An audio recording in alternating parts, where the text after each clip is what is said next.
હું તો અહીંયાના વેરાવળ પાટણના ટેલિફોનના આગેવાનો જે સમજો છો તમે બધાય, અમારા બી પક્ષના અમુક છે ઈ કે ત્યારે બધાને એવું થતું હતું આ ભૂતપૂર્વ કલેક્ટર દિગ્વિજય જાડેજાની ચમચાગીરી કરીને એના ખાસ ગણ બનીને એમ કહેતા હતા કે દિનુભાઈ અહીંયા સોમનાથની હારે મોહમ્મદ ગજનીને જોડે છે, તો એનો અમને સનાતની વિરોધ છે। તો મારે એ સનાતની ભાઈઓને કેવું છે કે આજે તમને સોમનાથ સનાતની ધર્મનું મંદિર દેખાતું નથી। સનાતન મારે કોને કેવી, સનાતની કોને કેવા? અને મને તો એવું લાગે છે કે મારા સોમનાથ મહાદેવના પ્રોજેક્ટમાં, કોરિડોરના પ્રોજેક્ટમાં જે કોઈ વચ્ચે આવતા હોય, એમાં ખોટા કામ કરતા હોય, સરકારની યોજનાને કોઈ રોકવાનો પ્રયત્ન કરતા હોય, આ કોણ છે? હવે તો મને એવું લાગે છે કે મારે કેવું નથી, પણ લોકો વિચારી રહ્યા છે કે આ બધા આધુનિક ગજનવી આ લોકોને સમજવા કે નહીં, લોકો નક્કી કરશે। હું તો આપને ખુલ્લેઆમ કહું છું કે સોમનાથ કોરિડોર માટે સમગ્ર ગુજરાતની પ્રજા, સોમનાથ પ્રભા ક્ષેત્રની પ્રજા અને આજુબાજુ રહેનારા તમામ જિલ્લાના લોકો બધા જ સોમનાથ મહાદેવના કોરિડોરના પ્રોજેક્ટમાં અમે એની સાથે છીએ।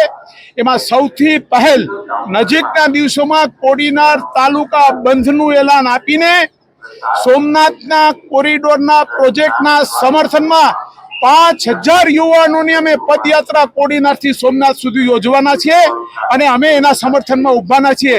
એટલે કોઈ પણ એમ સમજતા હોય કે આ સરકારના ખૂબ જ સારા અને મહત્વના અને સોમનાથ મહાદેવને ફરીથી સુવર્ણ યુગમાં લઈ જવાના જે પ્રયત્નની વચ્ચે કોઈ પણ આવશે ને, તો એને અમારો પણ સામનો કરવો પડશે। મારે આપ બધાને પૂછવું છે, આ તપાસનો વિષય છે, મારે આપને કેવું છે કે હેમલભાઈની કેટલી દુકાન અહીંયા પડી ગઈ હતી? કોઈ પડી હતી? તો એને 2 દુકાન કેમ ફાળવવામાં આવી? આ પણ તપાસનો વિષય છે। જયદેવભાઈ સોમનાથ મહાદેવની પૂંજાઓ કરે છે, એમનું યોગ્ય મહેનતાણું પણ મેળવે છે।